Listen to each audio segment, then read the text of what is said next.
जाके मिले समाज संग पावे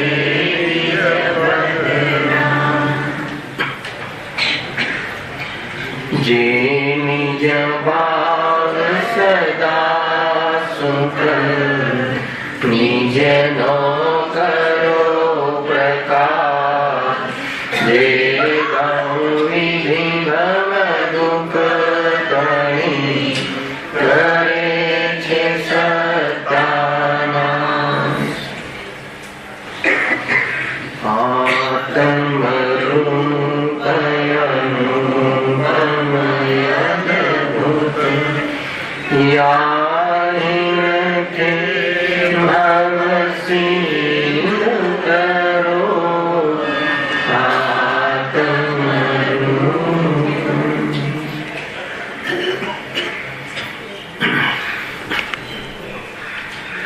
आज श्री मोक्षमार्ग प्रकाशक ग्रंथ से त्रीजा अधिकार द्वारा पढ़ी स्वाध्याय चल रहे से पेज नंबर 66 संसार अवस्थाओं में जीव ने जे दुख थाय से एमा पर्याय अपेक्षाए जीवने थता दुखों वर्णन अहींया करवामां आव्युं छे। एकेन्द्रिय बेन्द्रिय आदि पर्यायने जे प्राप्त छे ए जीवोने मोहना कारणे अज्ञान रूपी मोहना कारणे जीव घणो दुखी छे। एनी चर्चा अहींया करवामां आवी छे। गई काले आपणे आ टॉपिक चालू कर्यो हतो एमां नरक अवस्थाना दुखोनुं वर्णन संगी पंचेन्द्रियोमां नरकना जीवो छे ते तो सर्व प्रकारे महादुखी छे।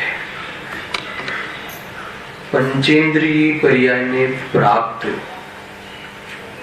ए पर्यायमां जे नरकना जीवो छे एना दुखोनुं वर्णन चाले छे। पर्याय कई संगी पंचेन्द्रिय पर्याय ए पर्यायने प्राप्त नारकीओना दुखोनुं वर्णन अहींया चाले छे। तो अहींया कहे छे पंडित जी ए तो सर्वे प्रकारे महादुखी छे। केम? तेमनामां ज्ञानादिनी शक्ति कईक छे यानी ज्ञानादिनी शक्तिનું ગાઢ વિચાર કરી શકે એવી શક્તિ તો છે નથી એમની, પણ વિષયોની ઈચ્છા ઘણી હોવાથી તથા ઈષ્ટ વિષયોની સામગ્રી કિંચિત પણ ન મળવાથી એ શક્તિ હોવા છતાં પણ તેઓ મહાદુખી છે। આ ચર્ચા ગઈકાલે કરી હતી। શક્તિ હોવા છતાં પણ તેઓ મહાદુખી છે। કઈ શક્તિ લેવી છે પ્રકાશભાઈ? જાણવા દેખવાની વિચારવાની શક્તિ હોવા છતાં, વિચારવાની શક્તિ હોવા છતાં દુઃખ મટાડવાનો ઉપાય કરતા નથી। કેમ કરતા નથી? કેમ કે કસાય તીવ્ર હોવાના કારણે, અર્થાત તો લખ્યું છે ને ઈચ્છા તીવ્ર હોવા ઘણી હોવાના કારણે અને ઈચ્છાના અનુસાર બહારના પદાર્થો સામગ્રી ન મળવાના કારણે જીવ દુઃખ મટાડવા સંબંધી વિચાર શક્તિ હોવા છતાં પણ ઈચ્છાની પૂર્તિ કરવામાં ઉલઝેલો રહે છે। આ વિઝન ખ્યાલમાં આવ્યું શું? બહુ સરસ છે। પોસ્ટનેટ આપણે લગાવતા રહું, આપણે જેમ ભાષીએ મનુષ્ય દશામાં એનું તો સ્પેશિયલ વર્ણન આવશે, પરંતુ આપણે પણ લગાવો કે મહાદુખી જે શક્તિ હોવા એટલે વિચારની દુઃખ દૂર કરવાની જ્ઞાનમાં ક્ષમતા હોવા છતાં પણ વિચારના માધ્યમથી વિજ્ઞાન કરવાનું ક્ષમતા હોવા છતાં પણ એને સૂઝતું નથી, દુઃખ મટાડવાનો વિચારમાં પ્રેરાતો નથી. કોણ? નારકી. કેમ પ્રેરાતો નથી? કેમ કે કસાય તીવ્ર છે, અને કસાય તીવ્ર હોવાના કારણે ઉપયોગ વર્તમાન એ જ્ઞાનનું સાધન એ તીવ્ર કસાયમાં ઉલઝેલું રહે છે. એટલો ખ્યાલ આવે. એટલે દુઃખ મટાડવાનો ઉપાય વિચારતો જ નથી, કરતો જ નથી. વિચાર હોવા છતાં વિચાર કરવાનો અર્થાત તો એવી જાતિના ત્યાં પ્રોગ્રામ પણ નથી હોતા, શિબિરો કે પ્રવચનો કે મંદિર આદિ ત્યાં સંબોધન આદિ તો છે પણ નહીં. લાખોમાં કોઈ એક જીવ, સમજો તમે, લાખોમાં કોઈ એક જીવ, માની લો કે અહીંયાથી તિર્યંજન મનુષ્ય આદિમાંથી ત્યાં પહોંચ્યો, સમ્યક દર્શન અહીંયા પ્રાપ્ત કર્યું હોય એવા જીવો, અને પૂર્વમાં નરકનું બંધ થઈ ગયું હોય એવા જીવો પહેલી નરકમાં ઉપજે છે. જેમ કે શ્રેણીક રાજા પહેલી નરક નીચે જતા નથી. અને એ સિવાય કોઈ સમ્યક દ્રષ્ટિ હોય બીજી ત્રીજી નરકમાં જવા વાળા, તો સમ્યક દર્શન છૂટી જાય છે. જેમ કે લક્ષ્મણ છે, રાવણ છે, એ બધા સમ્યક દ્રષ્ટિ જીવો હતા અહીંયા. પરંતુ એવા પરિણામો કર્યા જેથી કરીને નરકમાં ગયા, અને નરકમાં સમ્યક દર્શન સહિત જવાની ક્ષમતા ન રહી તો ત્રીજી નરકે પહોંચ્યા. ત્રીજી નરકમાં છે ત્યારે એ જીવો. તો શું થયું? આ એવા લોકો જે ત્યાં પહોંચે છે, તો અર્થાત તો કોઈ અનાદિ મિથ્યા દ્રષ્ટિ પણ હોય, પણ ભવ્ય હોય, તો એટલા બધા ત્યાં બહારની પ્રતિકૂળતાઓ જોઈ અને વિચાર આવે, વિચાર કરે કે આમ મારી સાથે કેમ થાય છે.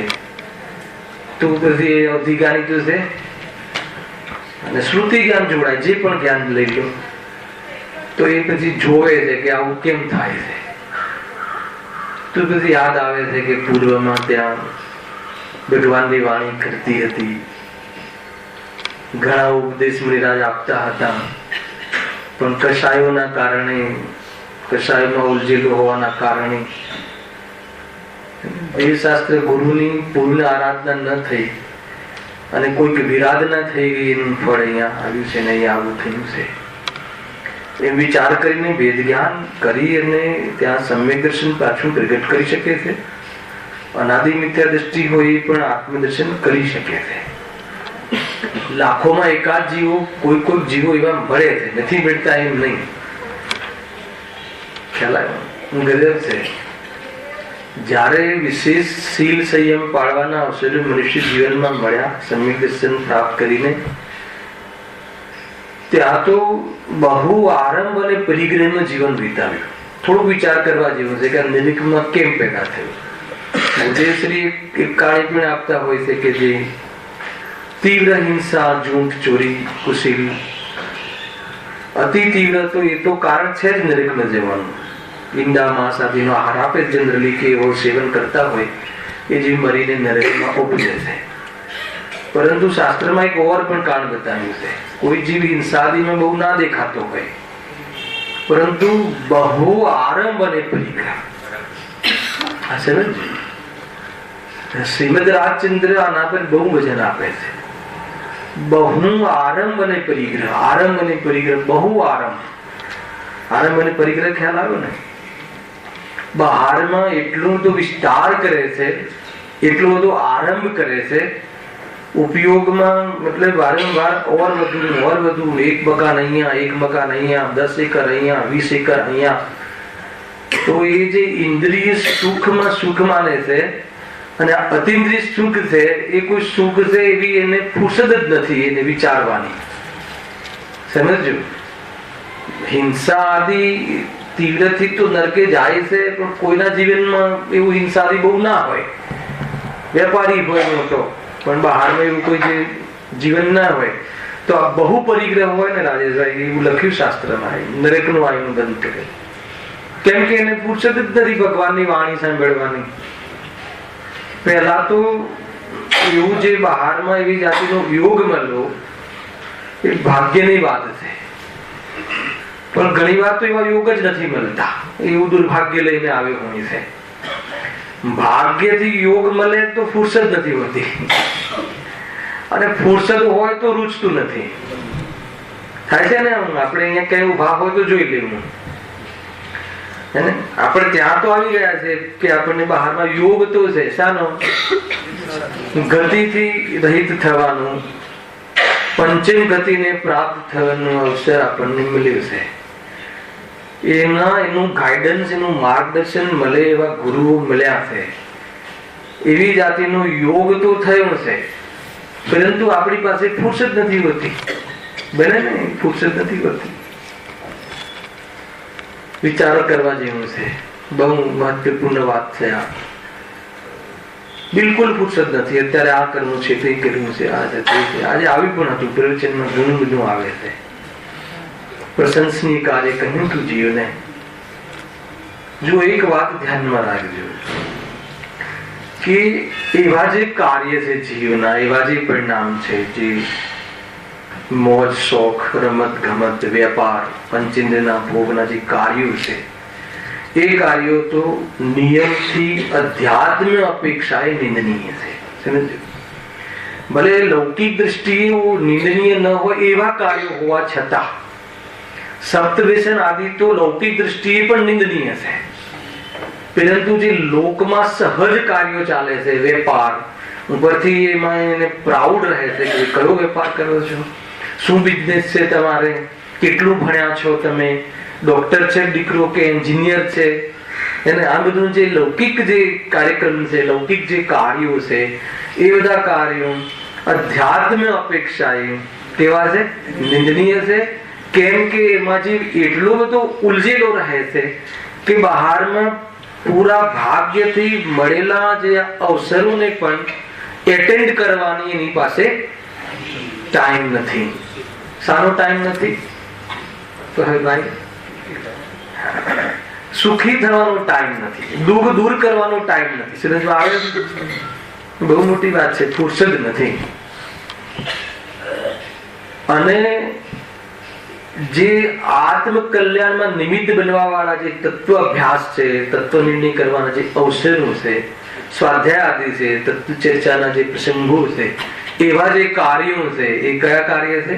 પ્રશંસનીય કાર્ય છે.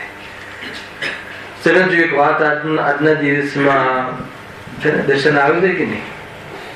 નથી પહોંચ્યું. સાંભળો કે જે આત્મ કલ્યાણમાં નિમિત્ત બનવા વાળા જે પ્રસંગો છે, કયા પ્રસંગો છે? આ તત્વ અભ્યાસ, ભેદ જ્ઞાનના પ્રસંગો છે, સમ્યક જ્ઞાન પ્રાપ્ત કરવાની ચર્ચાઓ છે, વસ્તુનું સાચું સ્વરૂપ સમજવાના જે પ્રસંગો છે, એને ભેદ જ્ઞાન કરવાના જે મતલબ અહીંયા રાખેલા કાર્યક્રમો છે, એ બધા જે કાર્ય છે એ આત્મહિત મોહના ભાવમાં નિમિત્ત બનતા હોવાના કારણે પ્રશંસનીય છે.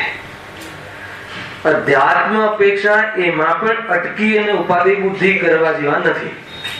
પરંતુ જે જીવ આત્મહિત અર્થાત તો રત્નત્રયને પ્રાપ્તિ કરવાની યોગ્યતા ધરાવે છે, એને આવા પ્રસંગોમાં સ્કોપ રહે છે, ચાન્સ રહે છે, અવસર બન્યો રહે છે. એટલા માટે લોકમાં એને પ્રશંસનીય કહ્યા છે. એને કહ્યું ને, મનુષ્ય જીવનની સફળતા છે આજે ઘણું આનું શીલમાં રહે. ગુરુદેવ કહે કે ભલે કાળો હોય, આંખે મોતિયા બિંદુ હોય, દાંત પડી ગયેલા હોય, વૃદ્ધ આ બધું બેસી ગયું હોય, દુનિયાની દ્રષ્ટિએ અસુંદર હોય, દુનિયાની દ્રષ્ટિએ, પરંતુ શીલ સ્વભાવમાં હોય. સમજમાં આવે છે ને? કષાયોમાં આસક્ત ના હોય, કષાયોને નાશ કરવા તત્પર હોય, અનંતકાલ રખડવાના કારણોને નષ્ટ કરવા માટે કમર કસી હોય, તો એ જીવ કેવો છે? એનું મનુષ્ય જીવન સફળ છે.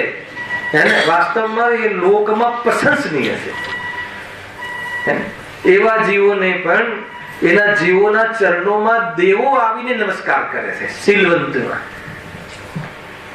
ખ્યાલ આવે કે નહીં? દેવો દેવગતિથી. અને દુનિયાની અંદર પણ જુઓ, જે બહારમાં જે બહુ આસક્ત નહીં હોય ને, એ જીવને આપણે બહુ બહુમાન આપીએ છીએ. મતલબ કોઈ લડાઈ ઝઘડો થતો હોય પણ બહુ ક્રોધમાં ન ઉલજી જાય તો આપણે એને કહીએ છીએ કે નહીં બહુ સારો જીવ છે. તમે જો બહુ અતિ તીર્થશાળામાં જીવ જોવા ના મળતો હોય ને તો દુનિયાના લોકો પણ એને બહુ ભાઈનો સ્વભાવ ગુણ સારો છે, ક્યારેય પણ કોઈને ટોકવું નહીં. આમ સામાન્ય એનું શું છે, કસાયની ડાઉન છે. તો કસાયજીની ભાવ થઈ ગયો એવા વિતરાગી પૂજ્ય કેમ ના? આખું એનો કન્સેપ્ટ સમજવા જેવો છે, બહુ સુંદર છે. આગળ આવો ભાઈ, ડાયરેક્ટ પણ આગળ આવી શકે છે. ડાયરેક્ટ આપણે ત્યાં વ્યવસ્થા છે એકદમ. ભોજન લાસ્ટમાં આવે પણ પહેલું બેસી જાય, મતલબ એવી ગ્રજ હોવી જોઈએ. ત્યાં છે કે નહીં? તો એટલા માટે આ બધા પ્રશંસનીય કાર્યો કયા છે, પણ કયા? આત્મહિતમાં નિમિત્ત બને. કોઈ સાંભળ્યું? અને જે સમ્યક દર્શન રૂપ પરિણામ છે, આત્મદર્શન રૂપ પરિણામ છે, એ તો કેવું છે? વંદનીય છે. એ તો ભોગવવા યોગ્ય છે. એ તો વાસ્તવમાં સેવન કરવા યોગ્ય છે. અર્થાત તો એ પૂજ્ય પરિણામ છે. અને એમાં નિમિત્ત બનવા વાળા જે અવસરો પ્રશંસનીય છે. અને જે ખેલકૂદના, જે દોડાદોડીના, વેપાર આદિના એ તો નિયમથી સંસારમાં રખડવા વાળા છે. એનો મહિમા આવી જાય તો આત્મહિતના પ્રસંગો નિયમથી ઓછા થઈ જાય છે. અર્થાત એમાં જ માત્ર એબ્સન્ટ રહે છે જીવ, એને છોડે છે જીવ. એટલા માટે બુદ્ધિપૂર્વક પણ જે કોઈ પણ પ્રસંગો હોય, કોઈ લગ્નના, એ બધા શું એકા પ્રસંગો છે? નિંદનીય છે. એ જીવને ત્યાં રોકવા વાળા સંસાર પરિણામોમાં ત્યાં વિશેષ એને આકર્ષિત કરવા વાળા પ્રસંગો છે. તો એવા પ્રસંગોમાં કદાચ કોઈ એકાદ આયોજનમાં એકાદ પ્રસંગ છૂટી જાય તો છૂટી જવા દેજો, પરંતુ આત્મહિતમાં બનવા વાળા પ્રસંગોમાં ક્યારે પણ બુદ્ધિપૂર્વક કાપ ના મૂકવું જોઈએ. આ વાત મેરેજમાં આવી, એટલા માટે મેં અહીંયા કઈ ફરક નથી પડતો. કોઈના મેરેજમાં કલાક લેટ પહોંચી ગયા તો કોઈ ફરક નથી પડતો. અને આપણે 11 વાગે ને 10:30 વાગે ને 8:30 વાગે જઈને બેસી જઈએ અનિલભાઈ, અને પેલો વરરાજા અને બહુ બધા બ્યુટી પાર્લરમાં 3 કલાક જતા રહે અને પૂરું વાર ઘોડો કરીને 4 વાગે આવે તો બી આપણે મૂર્ખ બનીને બેસી દઈએ.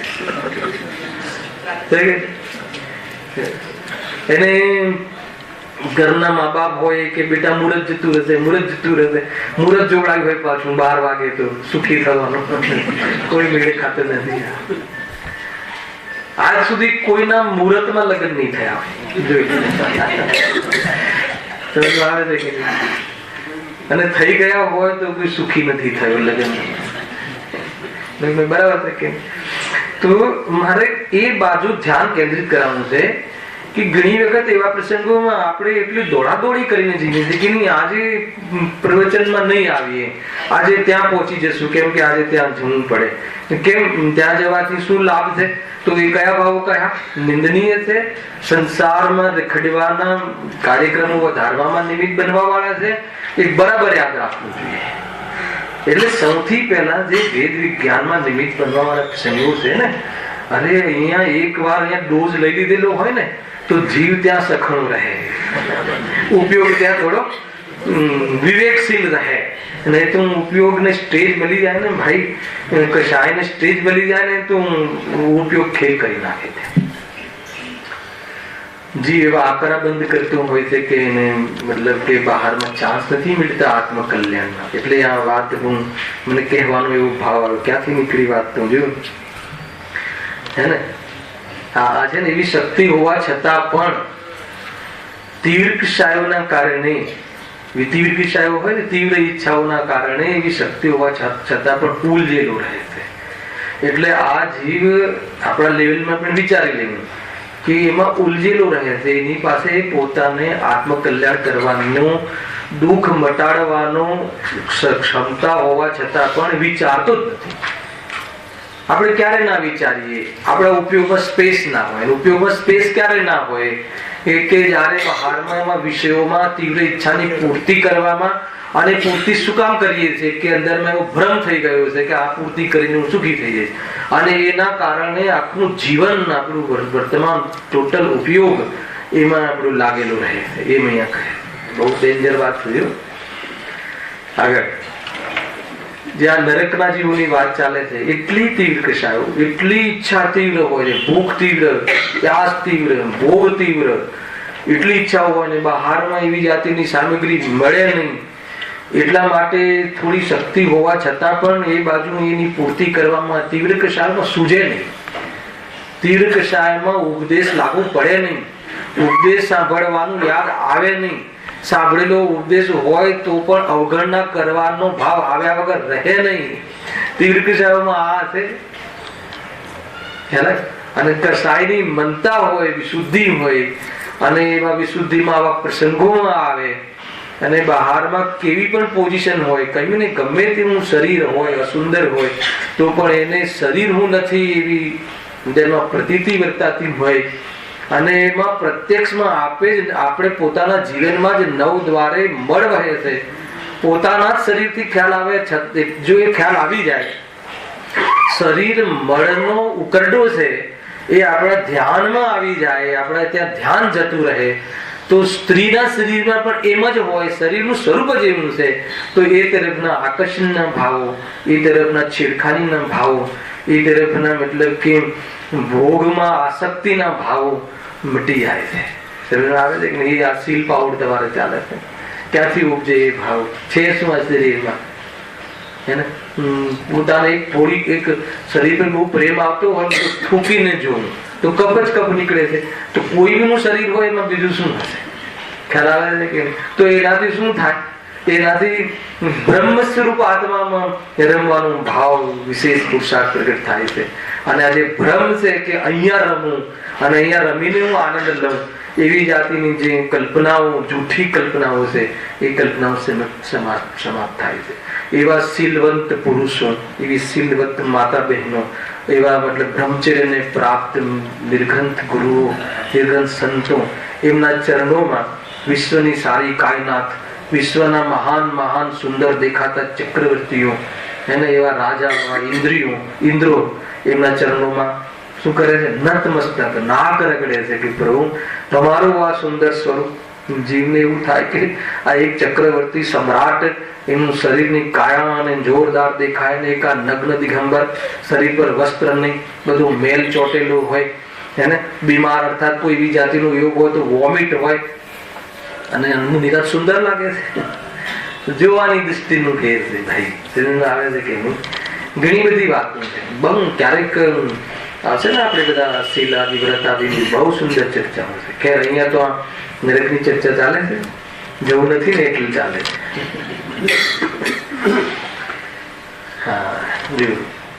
આગળ ક્રોધાદિ કસાયનું અતિ તીવ્રપણું હોવાથી તેમને કૃષ્ણાદિક અશુભ લેશ્યાઓ જ હોય છે.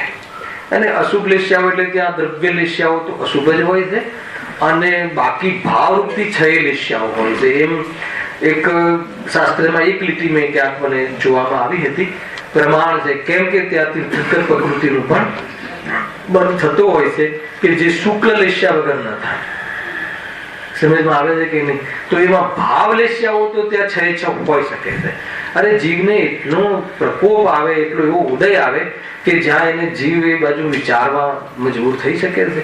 અને ઘણી પ્રકારની ત્યાં એ પ્રકારે પણ લેશ્યાઓ કામ કરતી હોય. સામાન્ય કથન છે. ક્રોધ માન વડે એકબીજાને દુઃખ આપવાની જ નિરંતર પ્રવૃત્તિ હોય છે. ત્યાં શું કામ હોય છે? એક જ કામ, બસ બીજી માર જૂડ, એક જ ઝઘડા, ક્લેશ, એક જ કામ હોય છે ત્યાં, બીજું કોઈ કામ જ નથી હોતું. લખ્યું ક્રોધ અને માન, દ્વેષની પ્રકૃતિ લીધી, એની મુખ્યતા હોય છે ત્યાં. દ્વેષના બે ભેદ કયા ને? ક્રોધ અને માન. રાગના બે ભેદ કયા હતા? માયા અને લોભ. તો એ દ્વેષ બધું હોય છે ચારે, પણ મુખ્યતા ક્રોધ અને માન હોય છે. તો એને લઈને શું થાય? એકબીજાને દુઃખ આપવાની જ નિરંતર પ્રવૃત્તિ, એક જ કામ ત્યાં. એક ગ્રંથ આવે છે જ્ઞાનાવરણ્ય, કોઈને નામ સાંભળ્યું? સુચંદ્રાચાર્ય. ભર્તુહરિને બે ભાઈ હોય છે, સુચંદ્રાચાર્ય. એમાં એક નરકોનું જે વર્ણન કર્યું છે, મતલબ સમજવા જેવું છે. વાંચજો તમે. જ્ઞાનાવરણ નામની જ્ઞાનાર્ણવ, હા, એ ગ્રંથ છે. તો એ સુખચંદ્રાચાર્ય લિખિત ગ્રંથ છે, તો એ તમે વાંચજો.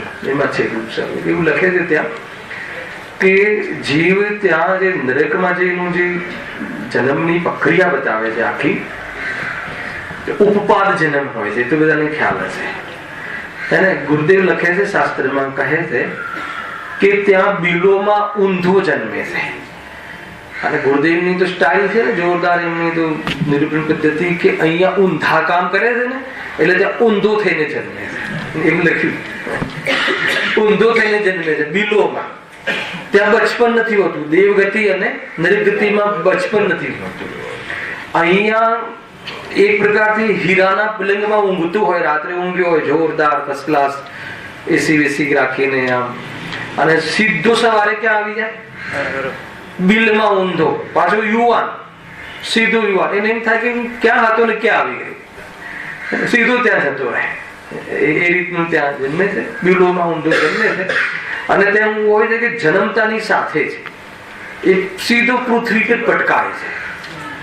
જેમ ગેંદ હોય ને દડાની જેમ આમ કૂદે છે, ત્યાં પછડા નિયમ છે. આ નિયમ છે આ બધા ત્યાંના, બાય ડિફોલ્ટ આવો થાય છે દરેક જીવ સાથે.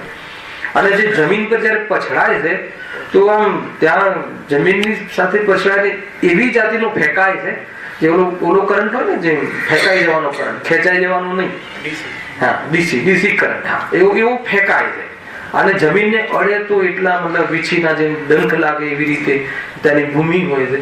અને ત્યાં ઉછળે છે ને પડે છે. હું કેટલી વાર 2-3 વાર કહી તે પડે છે. ને પછી ત્યાંનું જે વાતાવરણ, જે અલગ વાતાવરણ પહોંચ્યું ને, આપણે 15-20 દિવસે આ પ્રવચન કરવા આવીએ છીએ તો બી આ ગાદી પર સેટ થતા 5 મિનિટ લાગે છે કે નહીં? બરાબર.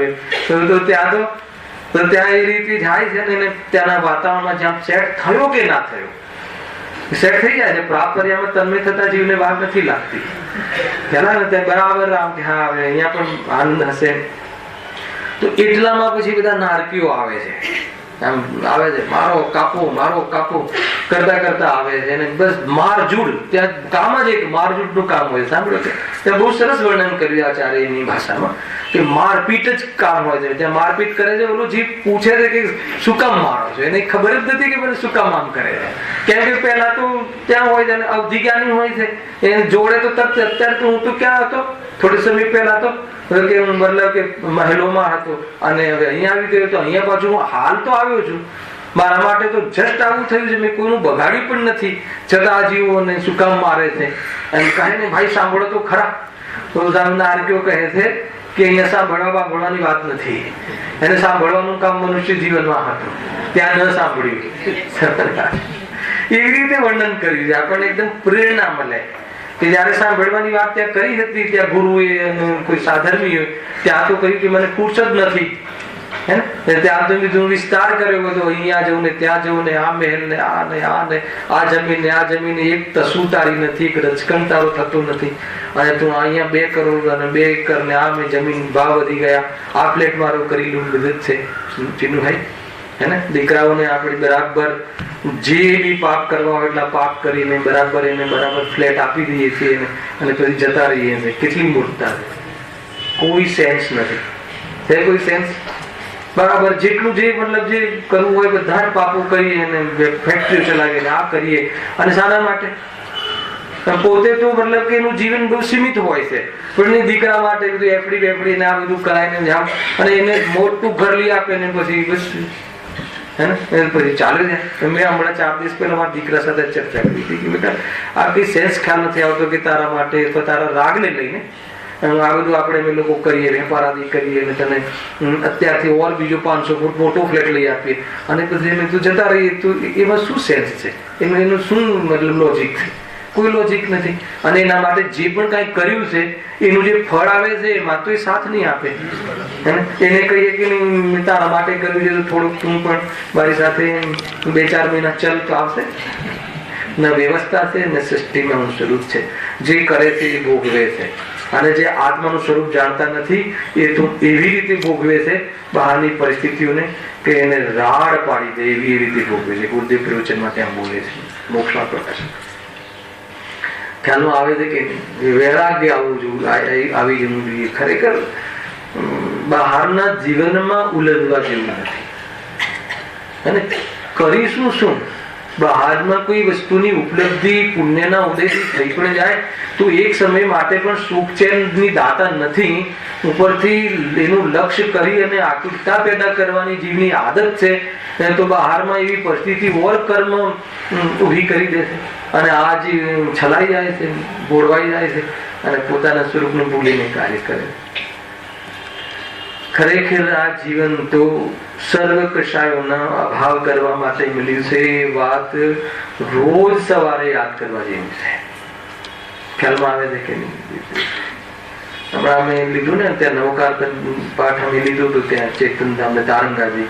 તો આ વાત ત્યાં પાઠ ત્યાં શરૂઆત કરી હતી કે સવારે ઉઠીને આપણે નમોકાર મંત્ર નો જે જાપ કરીએ છીએ, બધા જ બોલતા હશે. શું કામ બોલો છો ખબર છે? કોઈ બી વ્યક્તિ સવારે ઉઠીને પહેલું સારું ચિંતન કરે કે આજે મારે શું કાર્ય કરવાનું છે, એનું હંમેશા ચિંતન કરે. નિયમ છે, આ એક લોજિક છે. આ એને તમે જોઈ લેજો, એક સાયકોલોજી છે. આપણે પહેલું કોઈ બી વ્યક્તિ પહેલું ઉઠે તો પહેલા શું બનાવવાનું છે, શું આજે કરવું છે, શું ડબ્બો બનાવવાનો છે, શું એ કરે ને પહેલા એના કાર્યો યાદ કરે. આપણે જે આરાધક જીવ છે, જે સાધક જીવ છે, જેને મતલબ જેનું પ્રયોજન મોક્ષ છે, એવો જીવ સૌથી પહેલા પોતાનું કયું કાર્ય યાદ કરે છે? નમોકાર મંત્ર બોલે છે. એ નમોકાર મંત્રમાં કોણ છે? પંચ પરમેષ્ઠી. એ શું છે?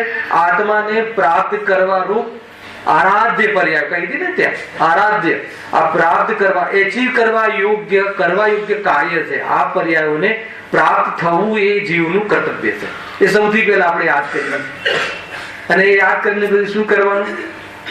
એ આપણું આરાધ્ય છે, આપણે આરાધક છીએ અને એની આરાધના કરવાની. આરાધના કેવી રીતે થાય? તાર તો પ્રિય છે શનિવારનો. એના માટે આપણી પાસે સાધન છે. સાધન પણ બહાર લેવા જવાની જરૂર નથી. જ્ઞાન સાધન છે, તો જ્ઞાન સાધનમાં ભેદ જ્ઞાન કરવું. અને ભેદ જ્ઞાનની બુદ્ધિ ના હોય એટલા માટે સ્વાધ્યાયમાં આવીએ, ગુરુ પાસે આવીએ, જીનવાણીની સમક્ષ આવીએ અને એના માધ્યમથી જ્ઞાનને વિવેક રૂપ ભેદ જ્ઞાનનો વિષય આપીએ અને ભેદ જ્ઞાનના માધ્યમથી પરિણમી જાય. દેહ ક્યાં આપણો છે, ક્યાં સંયોગો આપણા છે, સંયોગો એ મારું સ્વરૂપ નથી. એમ જયારે ભેદ જ્ઞાન થઈ જાય અને એ ભેદ જ્ઞાન રૂપમાં એની પ્રતીતિ જોડાઈ જાય તો આરાધના થઈ જાય. અને એ આરાધનાનું ફળ શું છે? નિરાકુરતા. આ વિષય બી આપણે સુખ છે, નિરાકુરતા. તો રોજ સવારે ઉઠીને નમસ્કાર મંત્ર બોલવા પાછળનું પ્રયોજન પણ આ છે. સમજમાં આવે છે કે ખાલી નહીં બોલવું જોઈએ, પપ્પાએ કહ્યું છે, મમ્મીએ કહ્યું છે, બોલી નાખવું એમ નથી. રોજ સવારે યાદ કરવું જોઈએ કે આ રિહંત સિદ્ધ આચાર્ય ઉપાધ્યાય સાધુ એ પર્યાય કઈ છે, આ શું કામ યાદ કરી છે? આ તો આ પર્યાય સુખની પર્યાયો છે, આ સુખની અવસ્થાઓ છે, આ સુખની સિચ્યુએશન છે, એ મારે પ્રાપ્ત કરવી છે. તો કેવી રીતે પ્રાપ્ત થાય એના માટે પછી સવારના પ્રોગ્રામો ક્યારે બી કટ ન કરવા. જે પણ કાર્ય આવવું હોય તો આવે, જેમ શું મેળવી દેવાનું છે. અને કદાચિત કોઈના સવારના પ્રોગ્રામમાં મુકુંદભાઈ ના પહોંચ્યા તો શું કરી પડવાનું? ફરક શું પડી જવાનો છે? કોણ આપણે છીએ જે એ ધારે છે ક્યાં આપણે છીએ કે જેથી કરીને જેની સાથે વ્યવહાર કરવાનો છે એ વ્યક્તિ હું જ નથી. આ વાત અંદરમાં બરાબર મજબૂત પાયે આપણી અંદરમાં હોવી જોઈએ. બહારનું ચોખટું જલ્દી ભૂલી જાઓ. અને એ આપણી ચીજ નથી. લોજિકલ બી બેસે છે, સર્વજ્ઞના જ્ઞાનમાં પણ એ વાત આવે છે અને અનંત જ્ઞાનીઓએ આ રીતે જ આપણને પ્રેરણા આપી છે સ્વયં એ કરીને. એટલા માટે વાત તો આપણે અહીંયા દરેકના દુઃખોની લીધી છે, પણ સાથે સાથે આ વાત યાદ કરવા જોઈએ. ક્રોધ અને માન વડે એકબીજાને દુઃખ આપવાની જ નિરંતર પ્રવૃત્તિ હોય છે. ક્યાંની વાત છે આ? જો તેઓ એકબીજાની સાથે મિત્રતા કરે, જો શું લખે છે, તો એ દુઃખ મટી જાય. મિત્રતા થઈ શકે ક્યાં? મતલબ કે કામ જ એક હોય ને, પેલા દાદા લોકો હોય ને, કામ જ એક બસ લઈને નીકળી જાય સાધનો, મારપીટ જ કરવાનું કામ. ત્યાં કામ જ એ છે, નિરંતર કામ એ છે. મિત્રતા ક્યાંથી હોય? એકબીજાની સાથે મિત્રતા કરે. મિત્રતા કરે દુઃખ કેવી માટે? શું લોજિક છે આમાં? શું કેવું છે પંડિતજીને?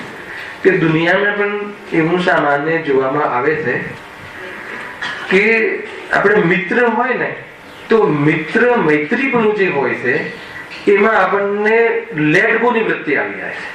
માની લો કે હું તમારી પાછળ ઉભો છું લાઈનમાં ક્યુમાં ભાઈ, અને મારા હાથે તમને ધક્કો લાગી જાય અને તમે બરાબર પાછળ ફરવા પહેલા નક્કી કરો કોણ છે, અને જેવું મને જુઓ છો તો શું મિત્ર છે, કઈ વાંધો નહીં એમ. તો એ ખ્યાલ આવે ને, મિત્ર જોઈએ તો મારઝૂડ શું થઈ જાય છે એ લખ્યું છે. પણ ત્યાં એવી કોઈ મિત્રતા ચાલતી નથી, ધ્યાન રાખજો દરેકમાં. ત્યાં કોઈ ક્રેડિટ મળતી નથી. તમે ભલે ને દિવ્યાથી યાદ કરાવો કે હું ત્યાં આમ હતો ને તેમ હતો ને ત્યાંનો નેતા હતો ને મેં ઘણી બધી ફેસિલિટી આપી હતી, એ તો એ મને કઈ ક્રેડિટ મળવી જોઈએ ને અહીંયા કે ના મળે, કાંઈ નહીં મળે ત્યાં ક્રેડિટ. એ સમજમાં રાખવા જેવી વાત છે. ત્યાં મિત્રતાની તો વાત જ નથી, મિત્રતા થઈ શકતી નથી.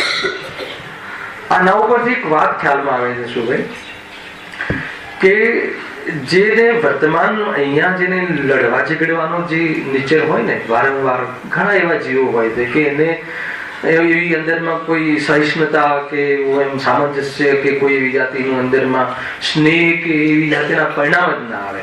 એ એક જ લડવાની જ વાત, ઝઘડવાની જ વાત. સીધું મતલબ કે સીધી વસ્તુ મૂકો તો એ બોલવાની આદત, બરાબર મૂકો તો એને ઝઘડવાની આદત. તો એવા જીવો કાં તો ત્યાંથી આવે છે કાં તો ત્યાં જવાની, એના ઉપરથી આપણને ખ્યાલ આવે. કેમ કે એને ઝઘડવાનું નેચર છે ને, ઝઘડવામાં એને એન્જોય છે. તો એવા ક્ષેત્રો પણ છે કે ભાઈ તારે જવું હોય તો એવી વ્યવસ્થા છે કે તને લડવાથી ફુરસદ જ ના મળે. અમુક જીવો એવી રીતના હોય ને, બસ એને કોઈ જીવ સાથે મૈત્રી ભાવ ઉપજે જ નહીં. એક જ રીતે જોવાની આદત હોય કે વિસાને એને અંદરમાં એવો ભાવ જ પેદા નથી કરતા. તો એવા જીવોને કીધી કે કઈ વાંધો નહીં, તારા માટે ત્યાં વ્યવસ્થા છે કે ત્યાં નિરંતર તારે ઝઘડવું. એકબીજાને સાથે મિત્રતા કરે તો એ દુઃખ મટી જાય. સામાન્ય કથન મૂક્યું. આ શું કામ મૂક્યું કે એમને ખબર છે કે ત્યાં મિત્રતા થઈ શકતી નથી. મનુષ્યમાં મિત્રતા કરવી ભારે છે, તો નારકીમાં વળી મિત્રતા કરવાનો અવસર ક્યાંથી હોઈ શકે? સંભવ જ નથી. ત્યાં તો જીવ લડાવવા માટે જ પેદા થયા છે, એકબીજાને લડાવે છે, બીજી કોઈ વાત જ નહીં. આવે ને સીધી મારપીટ ચાલુ, બસ ઝઘડાવે, યાદ કરાઈને ઝઘડાવે છે. શું થયું? આગળ કહે છે વળી અન્યને દુઃખ આપવાથી તેમનું કાંઈ પણ કાર્ય સિદ્ધ થતું નથી. આ તો બધી જગ્યાએ સિદ્ધાંત. શું કહે છે? અન્યને દુઃખ આપવાથી કોઈ પણ વ્યક્તિનું કાંઈ પણ કાર્ય સિદ્ધ થતું નથી.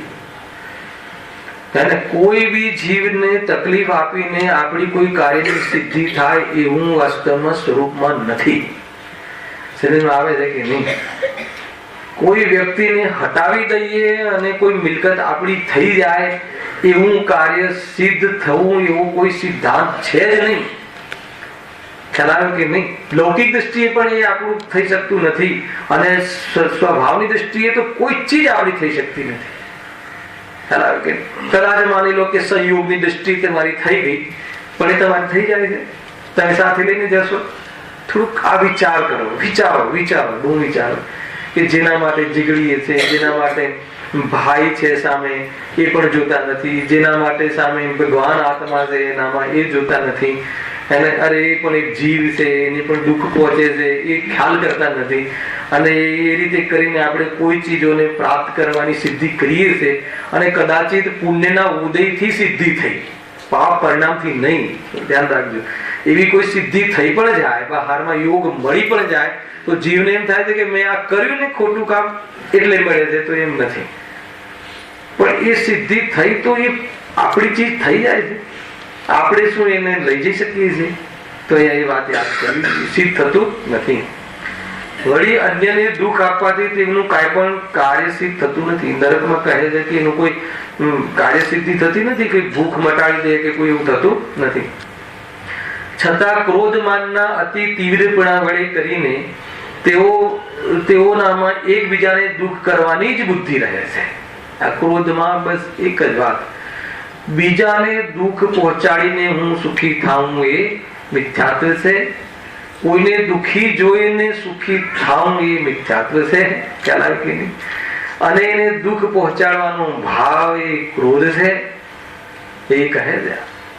તો એ શું લખ્યું? જો વળી છતાં ક્રોધમાનના અતિ તીવ્રપણા વડે કરીને તેઓનામાં એકબીજાને દુઃખી કરવાની બુદ્ધિ રહે છે. કુબુદ્ધિ છે કે આને દુઃખી કરવાની બુદ્ધિ રહે છે. જો મનુષ્ય જીવનમાં થોડુંક આનાથી હટીને મનુષ્ય જીવનમાં અહીંયા એવી બુદ્ધિ આવી શકે છે કે એને દુઃખ નહીં પહોંચાડે. તમારો એકનો એક જવાન દીકરો કોઈના મતલબ કે દ્વારા કોઈની ડ્રાઇવિંગ કોઈની ગાડીમાં અથડાઈને કદાચિત એ મરણને પ્રાપ્ત થઈ ગયું, સમજો કોઈ વ્યક્તિ, કોઈ દીકરો, આપણો એકનો એક દીકરો કદાચિત માની લો કે એને ઈરાદાથી કર્યું કે કદાચિત એને મતલબ એ પ્રમાણે થઈ ગયું, યોગાનુયોગ થઈ ગયું, તો આપણે શું કરીએ છીએ? આપણે એના ઉપર કેસ કરીએ કે એને જેલ કરી દઈએ કે કોઈ બી એને બસ અમને ન્યાય મળવો જ જોઈએ.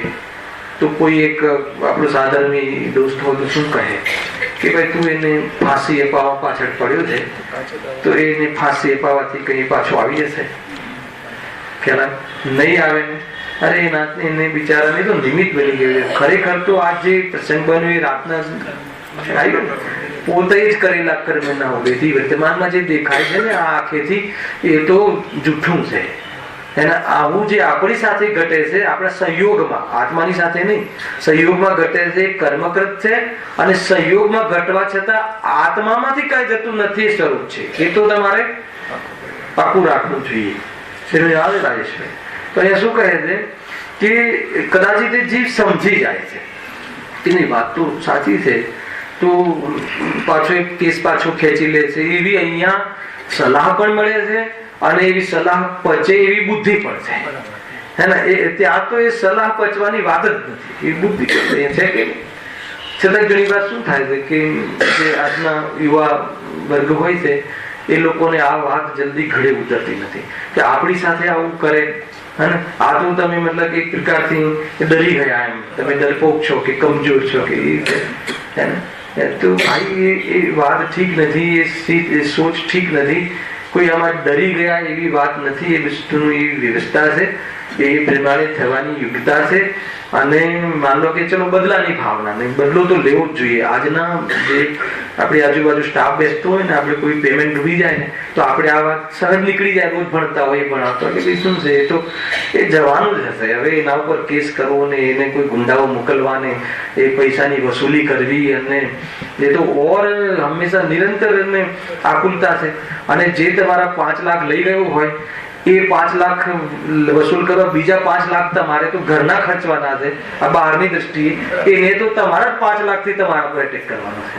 લોજિકલી એને આવે કે નહીં જીતું રે સમજમાં આવે છે. અને હું કહું છું કે એ જો એ તમારા પર પણ બી આપણા પર પણ એ કરી શકે કે નહીં. અને નિરંતર આપણી બી દીકરા દીકરીઓ હરતા ફરતા હોય તો નિરંતર આપણા મનની અંદર શું થઈ જશે, શું થઈ જશે, તો એવું ખ્યાલ આવે કે નહીં? તો કોઈ કહે કે નહીં, પણ છતાં એમ કે બદલો તો લેવો જ જોઈએ, એને સીધો તો કરવો જ જોઈએ, તો કે ઠીક નથી. બદલાની ભાવનામાં આ જીવે એને એવા જાતિના કર્મ બાંધે છે, આખું જીવન બદલામાં લડાઈ દે છે. અને હિન્દી ફિલ્મનો વિષય છે આ તો. એને કોઈ પિતાનું કોઈ ખૂન કરી દે તો પછી એક કસમ ખાઈ લે છે. શું કસમ ખાઈ લે છે કે હવે હું મારા દીકરો જે નાનો છે ને, અને એ માતા એ દીકરાને એવી રીતે ટ્રેનિંગ આપે છે, અને આખું જીવન બદલાની ભાવનાઓ એ જ એનું એમ થઈ જાય છે. અને બસ એ રીતે કેસરી ઓપન કરાવો ને આ કરવું ને તે કરવું ને બધું થાય છે કે નથી? આખું જીવન એમાં નીકળી જાય છે. એક સમય પણ એને નિરાકુલતા મળતી નથી. ખરેખર તો જેને આત્માનું હિત કરવું છે ને, એને આ કર્મથી એરી અને આ આત્માનું સ્વરૂપ સમજીને આ જે આપણો વેરભાવ જે છે ને, એ વેરભાવ બીજા જન્મમાં લઈ જઈને અને આપણો વિસ્તાર નહીં કરવો આ જીવનનો, ખ્યાલ જન્મ મરણનો. અહીંયા જ ફાઇલો ક્લોઝ કરી દેવી તો ઉપયોગ ત્યાં તમારો નિવૃત્ત થઈ જશે. અને ખરેખર આત્માનું હિત થવામાં એ તમને આ એંગલ, આ દ્રષ્ટિકોણ બહુ ઉપયોગી જોઈ લેજો. અને આમે આપણું કોઈ આપણે કરવાથી કઈ થઈ જશે એમ તો છે નહીં. વાત બધી નિમિત્ત પ્રધાન છે, પણ બધી નિમિત્તોથી અને પરથી દૃષ્ટિ હટાવવાની પ્રેરણા છે કે નહીં? એ રીતે જો શું કહે છે, જો છતાં ક્રોધ માનનાથી તીરોના પડે કરીને તેઓનામાં એકબીજાને દુઃખી કરવાની જ બુદ્ધિ રહે છે. ત્યાં તો કોઈ માનવા તૈયાર જ ન થાય. અને કોઈ માનવા કે મેં તમારા માટે આ કર્યું હતું ને, અરે અહીંયા આવતા પહેલા વિચાર કરવો જોઈતો હતો. અહીંયા આવ્યા છો ને એના પાછળ તમે જોઈ લેજો, વિજ્ઞાન ખોલો કે તમે શું કામ અહીંયા આવ્યા છો. એ નરેકમાં જવાના પરિણામથી પહેલા આપણે અહીંયા પૂજ્યમાન આયુમાં નેક્સ્ટ ભૂમનું બંધ કરીએ છીએ. અહીંયા વર્તમાન પરિણામથી નેક્સ્ટ ભૂમનું નિર્ણય કરીએ છીએ. તો સ્વયં જ આપણે સિલેક્શન કર્યું છે, સ્વયં જ આપણી રુચિ અનુસાર બહારમાં ગતિ પ્રાપ્ત કરી છે. ખ્યાલ આવે? જે પણ કોઈ આપણને બહારમાં સ્થિતિ મળી છે ને એ આપણે જ માગેલી સ્થિતિ છે, આપણે સ્વયં ઉભી કરેલી સ્થિતિ છે. આપણે ભૂલી ગયા કે આ મેં માગી હતી કુદરતની પાસે કે મને આ સ્થિતિ મળી છે, કર્મ મને હેલ્પ કર કે મારે નરકવાનું, કેમ કે મને ગમે છે ને ઝઘડવાનું ગમે છે. તો પછી જે ઘડવાનું ગમે છે એનો અર્થ કે તમારે ઝઘડવું જ હોય તો એવી ક્ષેત્રમાં અમે તમને લઈ જવા સહાય કરીએ છીએ. એ વિક્રિયા વડે અન્યને દુઃખદાયક, આગળ વિક્રિયા વડે અન્યને દુઃખદાયક શરીરના અંગ વા શસ્ત્ર આદિ બનાવી એ વડે પોતે બીજાને દુઃખી કરે વા પોતાને અન્ય કોઈ દુઃખી કરે છે. શું કહ્યું? વિક્રિયા વડે અન્યને દુઃખદાયક શરીરના અંગ વા શસ્ત્ર આદિ બનાવીને, અને ત્યાં કોઈ વેપન્સ હોતા નથી. એ નારકીયનું વિક્રિયા શરીર છે ને એ જ ભાલો બની જાય, એ જ એવી રીતનું શસ્ત્ર બની જાય, એ જ ઘન બની જાય. એ રીતે વિકરિત શરીર છે તો એ પ્રમાણે બની જાય. એને કોઈ બહારથી લેવા જવું નથી પડતું, એને કોઈ જગ્યાએ આતંકવાદીઓ પાસે કોઈ લેવા નથી જવું પડતું. નિરંતર આતંક, નિરંતર તમે નરકનું તમે વાતાવરણ જુઓ તો એમ લાગે કે જીવને ત્યાં એક ઘડી પણ ચેન નહીં.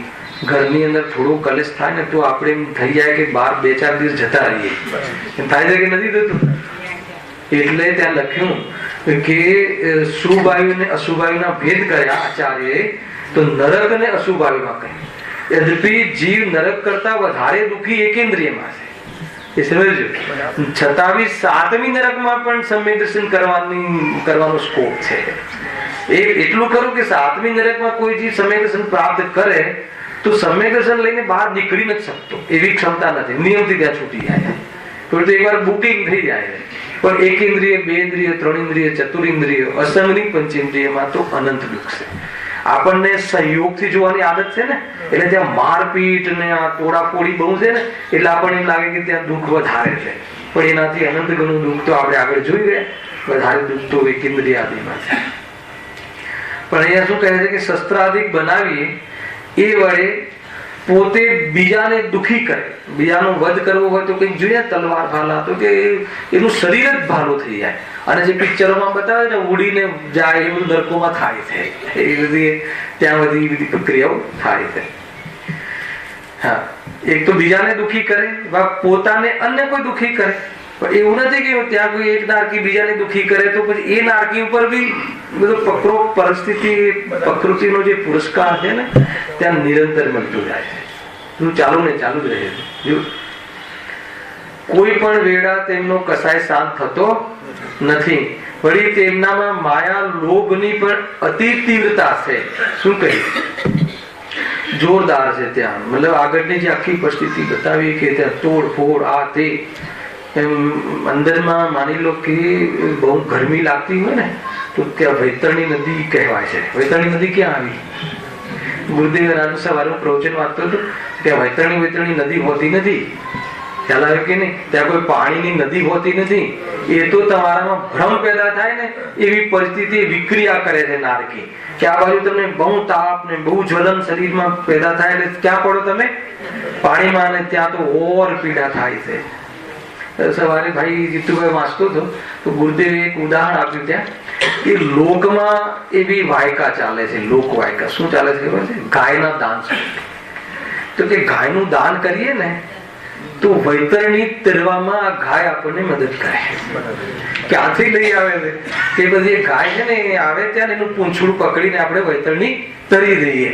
તો ગુરુદેવ લોજિક આપ્યું કે ગાય તું જેને દાન આપી ને એ તો અહીંયા છે ને, તું નરકમાં ચાલ્યો ગયો, ત્યાં ક્યાં આવશે?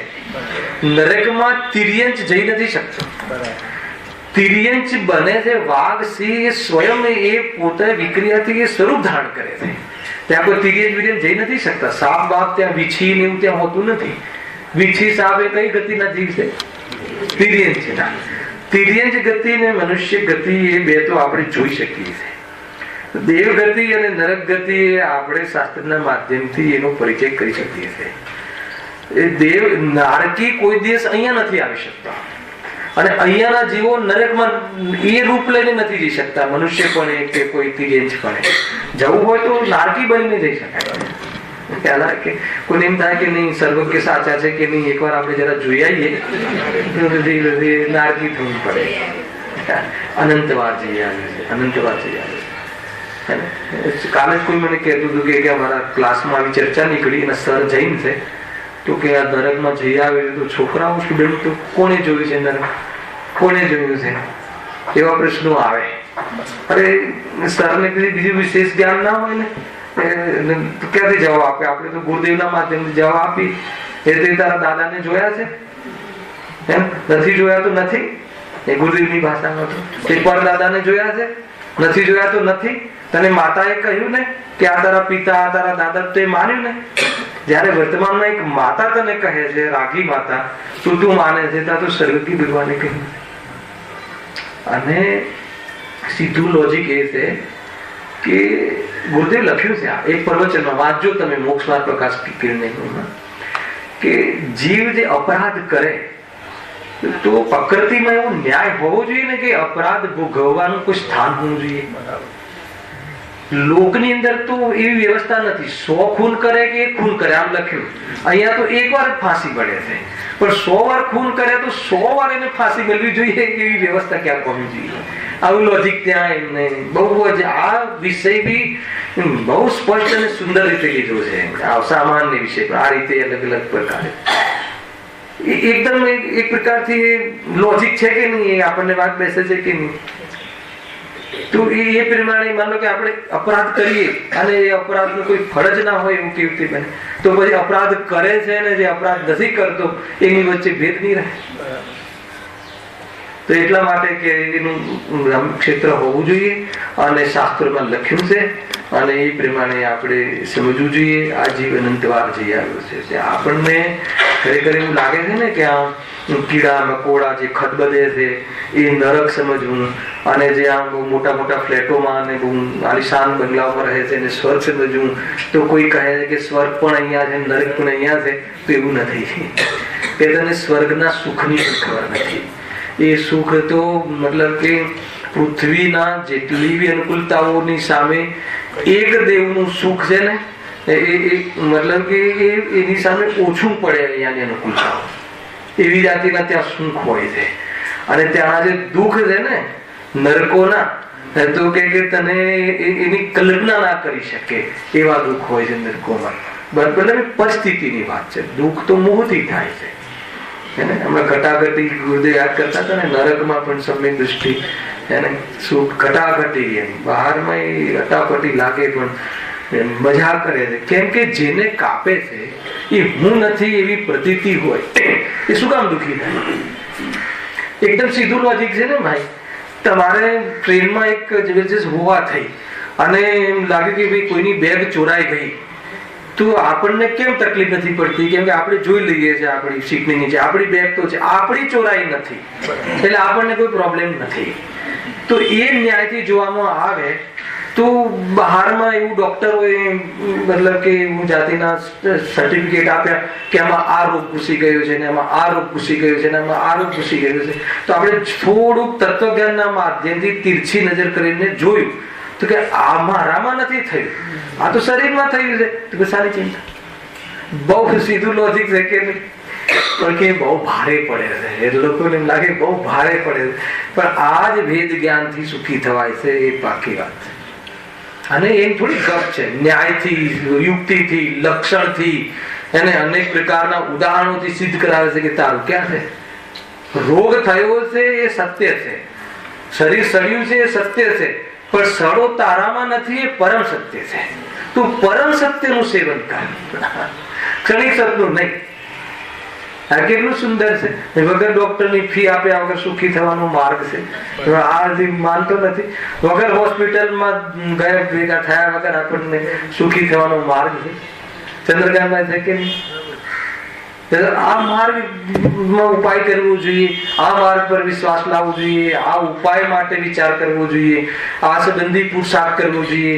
વિચાર કરીને આપણી પ્રતીતિ, આપણા વિચારને વિષય આપીને પ્રતીતિ કેળવવી જોઈએ. અને એને લઈને વાસ્તવમાં જીવન એટલું સફળ થઈ જાય છે કે જે કહે છે કે આ જીવ તો નઠેરો થઈ ગયો છે. આ કર્મ કહે છે કે આને શરીર આપીને ફાયદો નથી, કેમ કે આ આકર્ષિત થતો નથી, એટલે બધી શરીર આપવાનું બંધ થઈ જાય છે. સીધ ભગવાન બની આ સ્ટાઇલ થી પણ આ વિષય સમજવું જરૂરી છે. બહુ સુંદર વાત છે. જો શું કહે છે, હા, વિક્રિયા વડે અન્યને દુઃખદાયક શરીર અંગ વા શસ્ત્રવાદી બનાવીને એ વડે પોતે બીજાને દુઃખી કરે થઈ ગયું વા પોતાને અન્ય કોઈ દુઃખી કરે છે. કોઈ પણ વેળા તેમનો કસાય શાંત થતો નથી. આ વાત આવી. કોઈ પણ વેળા બસ એક જ કામ, જીવ પાગલ થઈ જાય. હા, વાત એ હતી કે 3 આયુમાં અશુભ આયુ કોને કહ્યું? નરક આયુને. તો ત્યાં પ્રશ્ન કરે છે શ્રોતા કે અશુભ આયુ તો એકેન્દ્રિયનું લેવું જોઈએ ને. તો એક લોજિક બતાવ્યું કે જીવ જ્યાંથી ભાગવા છૂટવા પ્રયાસ કરતો હોય એને અશુભ સમજવો. એકેન્દ્રિય જીવમાં તો જીવ એવો તન્મય થઈ જાય છે કે ત્યાં તો એક કીડો બની જાય ને, તો કીડો બની જાય તો તમે એને ત્યાંથી મારવા જાઓ ને તો બી મળમાં ઘૂસી જાય. એ પર્યાય છોડવા તૈયાર થતો નથી. અને નરકનો એવો એક પણ સમય નથી રાજેશભાઈ કે ત્યાંથી ભાગવા ના માંગતો હોય.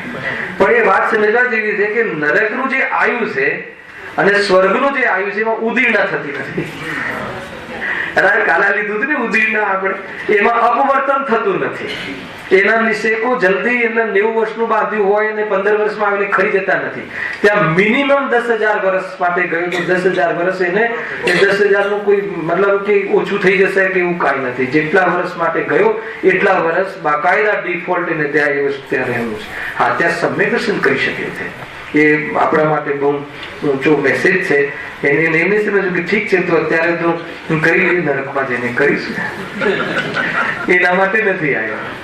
કદાચિત કોઈ જીવને જવાનો બંધ પડી ગયો હોય અને જવાનો અવસર આવ્યો હે તો આજથી જ નક્કી કરી લે. નરકનો બંધ પડી ગયો હોય તો બી અહીંયા સમ્યક દર્શન થઈ શકે છે હે ને. એવી તૈયારી કરીને જવું, નરકમાં જવું પડે તો કેવી દેહથી ભિન્ન ભગવાન આત્માનું વિજ્ઞાન કરીને પછી કોઈ પ્રોબ્લેમ નથી. સમ્યક દર્શન સહિત નરકમાં જવું પડે તો બી કોઈ તકલીફ નથી. પરંતુ મિથ્યાત્વને લઈને સ્વર્ગમાં જવું પડ્યું તો પણ ત્યાં દુઃખ છે. કેમ કે ગતિઓમાં દુઃખ નથી. જીવની પર્યાયમાં મોહના કારણે દુઃખી છે. મોહ તૂટી જાય તો બહારની પર્યાય જે કોઈ આવી હોય આવે, એ પર્યાય માત્ર નથી. મજા તો આ છે. જો સમાપ્ત કરીએ. હવે નવો એક ટોપિક ચાલુ થાય છે વળી કહીને, એ નેક્સ્ટ શનિવાર લેશું. વળી તેમનામાં માયા લોભની પણ અતિ તીવ્રતા છે, પરંતુ કોઈ ઈષ્ટ સામગ્રી ત્યાં દેખાતી નથી. તેથી તેઓ એ કસાયનું કાર્ય પ્રગટ કરી શકતા નથી. પણ એ વડે અંતરમાં તેઓ મહા દુઃખી છે. વળી કદાચિત કિંચિત કોઈ પ્રયોજન પામી તેનું પણ ત્યાં કાર્ય બને છે. ત્યાં લોભ કસાય અને બીજી કઈ માયા કસાય, એનું તે કોઈ કાર્ય દેખાતું નથી. કાર્ય દેખાતું નથી એનો અર્થ એવું નથી કે કસાય નથી. આપણે આ થઈ ગયેલો વિષય છે. બહારમાં કોઈ પ્રગટ કાર્ય ન દેખાય એટલે ત્યાં કસાય નથી એમ નથી. એ કસાય કરવાને એ કસાયને ત્યાં સ્ટેજ મળતું નથી, પણ કસાય તો બરાબર છે. જેમ કે એક 2 મિનિટ લઈ લઉં છું.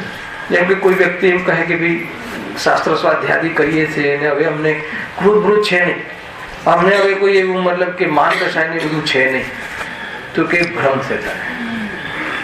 એ કસાય તને છે એ સમજ્યું હોય તો એ બહારમાં સ્ટેજ મળે ને, પછી ખ્યાલ આવે કે કસાય કેટલી. બહારમાં વ્યક્ત ન થાય એટલે કસાય નથી એમ નથી. અમને કઈ નહીં, એમને માન બાન કઈ નહીં, કોઈ બોલાવે ના બોલાવે કશું નહીં. પણ જયારે સન્માન પ્રસંગ સમારોહ રાખ્યો હોય અને જો એને માનને છેડવામાં આવે, એકવાર છેડીને તો જોઈ જોજો કે ભાઈ છેડેલો સારો, છેડવો નહીં એટલો સારો, છેડીએ તો પછી આવી બની. એ શું છે? એમાંથી કસાય દબી ભલે છે પણ અભાવ થાય. ગરબા પણ કહીએ ને બતાવવું સારું નહીં. આને બતાવીએ તો વાત પતી ગઈ. બાકી ન બતાવો તો એટલા સરસ છે અમારા એ કે કોઈ પ્રોબ્લેમ નહીં. પણ જો બતાવ્યું ને એનો અર્થ કે અભાવ નથી થયો કસાયનો. તો એ રીતે અહીંયા આપણે આગળ એનું વિશેષણ સહેજાનંદ